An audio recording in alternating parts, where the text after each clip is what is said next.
ازاي اعلم بنتي النظافة الشخصية والثقة بالنفس في سن المراهقة؟ 10 خطوات فعالة لكل ام. علمي بنتك تكون نظيفة ومميزة بخطوات سهلة وبسيطة. اكيد كل ام فينا بتتمنى ان بنتها تبقى نظيفة ومهتمة بنفسها ومميزة وسط اصحابها. هنبدأ بأول خطوة، وهقولك أول خطوة علميها كصديقة مش كأم بتؤمر. ابدأي كلامك معاها دايما بإنك فاهماها وحاسة بيها، وشاركيها تجاربك أيام المراهقة. ده كمان بيفتح بينكم باب الثقة وقد إيه بتكونوا قريبين جدا من بعض. الخطوة التانية إن أنا دايما أربط النظافة بالثقة بالنفس والجمال. يعني بوضح لها إن البنت النظيفة بتكون دايما جذابة ومرتبة وملفتة بشكل راقي، مش بس في عيون الناس، ولكن ده كمان بيأثر على ثقتها بنفسها. وتعزيز الثقة بالنفس ده أكيد بيكون من سمات الشخصية الناجحة. تالت خطوة معايا أعلمها أساسيات النظافة. زي إيه؟ زي أهمية إن هي تاخد شاور منتظم. أعلمها تغيير الفوط الصحية كل قد إيه. أعلمها إن هي تزيل شعر جسمها كل قد إيه. تستخدم مزيل عرق. ترتب دولاب غرفتها، ترتب غرفتها كاملة. وخلي التعليم في شكل مرح، يعني مش في جمود، أو مثلا مش بشكل محرج، لا ليا ولا ليها، بحيث إن أنا أزود ثقتها بيا. وبالتالي هي المطلوب إن أنا أعودها لما تحب تسأل في الحاجات دي تلجأ لي أنا، مش تلجأ لحد بره. وده اللي احنا عايزين. الخطوة الرابعة، يمكن الخطوة الرابعة مرتبطة شوية بالخطوة اللي قبلها، وهي إن أنا بحدد أو بخصص وقت في الأسبوع للعناية الشخصية لينا احنا الاتنين مع بعض. يعني مثلا أحدد يوم في الأسبوع أنا وهي نعمل مثلا ماسك للبشرة، أو نهتم بضوافرنا، أو نعمل مثلا حمام زيت للشعر. ده كمان بيخليها تقرب مني أكتر، يعني بيعودها عليا وبيخلينا كاتنين أصدقاء قريبين جدا من بعض. وده المطلوب. الخطوة الخامسة، أشجعها تتابع روتين مناسب لبشرتها وشعرها، وساعدها كمان إنها تلاقي منتجات تناسب سنها وبشرتها.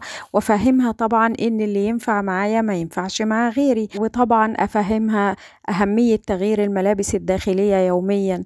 ولازم إن الملابس دي تكون قطنية ونظيفة علشان تتجنب الالتهابات. روتين يومي مرتين يوميا لازم أنظف أسناني. وطبعا أشجعها إنها تستمر على كده. الخطوة السادسة، شجعيها على قراءة أو متابعة حتى محتوى ملهم لبنات في سنها، زي مثلا يوتيوبر بيعلموا حاجات عن النظافة الشخصية، الروتين، الأناقة، بأسلوب كده يكون بسيط ومناسب لسنها. المهم يكونوا قدوة كويسة، وما تكونش الفيديوهات طبعا فيها حاجات خارجة. طبعا أكيد البنات بيتعلموا أكثر الأشياء من البيت، من مامتهم. لو انا مثلا شافتني بصلي هتصلي، لو شافتني مع الوقت طبعا.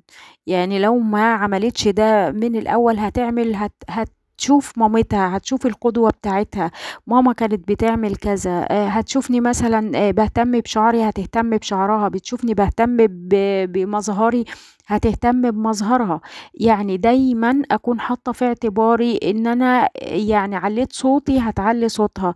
اهتميت ان انا مثلا اقرا قرآن هتقرا قرآن. يعني معظم تصرفاتي بقى صح غلط في يوم من الايام هي اتربت عليه، اتعلمته، خلاص هي هتنفذه بعد كده. فشوفي بقى انت عايزة تشوفي بنتك ازاي، فزي ما تحبي انك تشوفيها لازم تعوديها من صغرها على ان مثلا انا بصلي، انا بقرأ قرآن، انا كل الصفات الحلوة اللي انت عايزة تعلمها لها. خليكي دايما القدوة.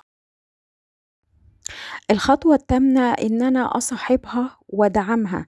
أصاحبها وأدعمها بمعنى مثلا إن أنا يكون بيني وبينها حاجات مشتركة بنعملها مع بعض، فده هيحفز الصداقة ما بيننا، وهيحفز الثقة ما بيننا، وهيخليها أقرب ليا جدا.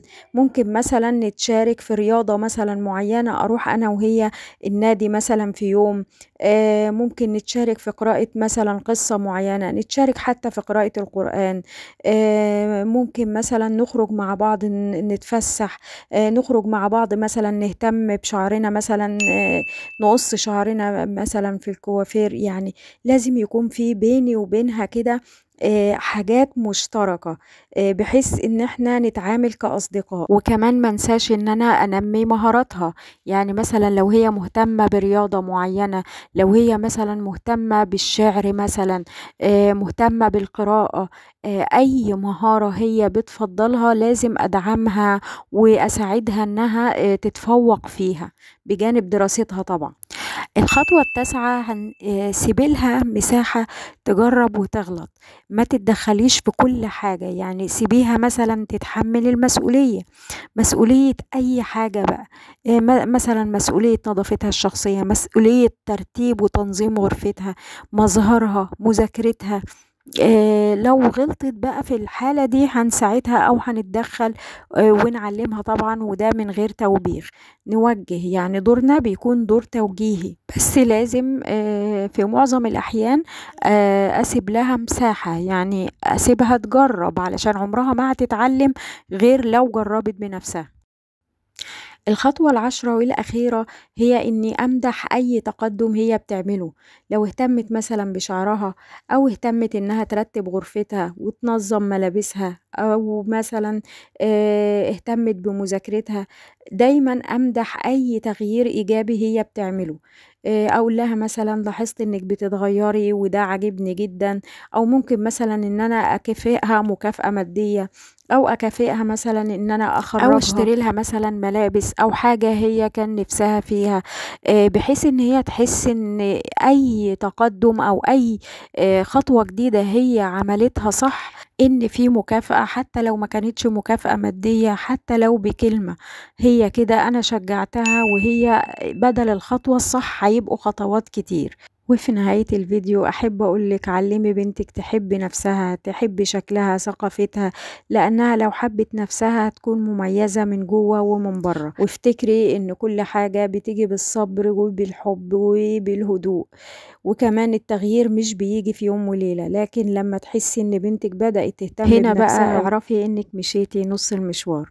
وفي نهاية الفيديو أحب أشكركم على حسن استماعكم، أتمنى تكونوا استفدتوا من الفيديو ولو استفادة بسيطة. أستودعكم الله الذي لا تضيع ودائعه، والسلام عليكم ورحمة الله وبركاته.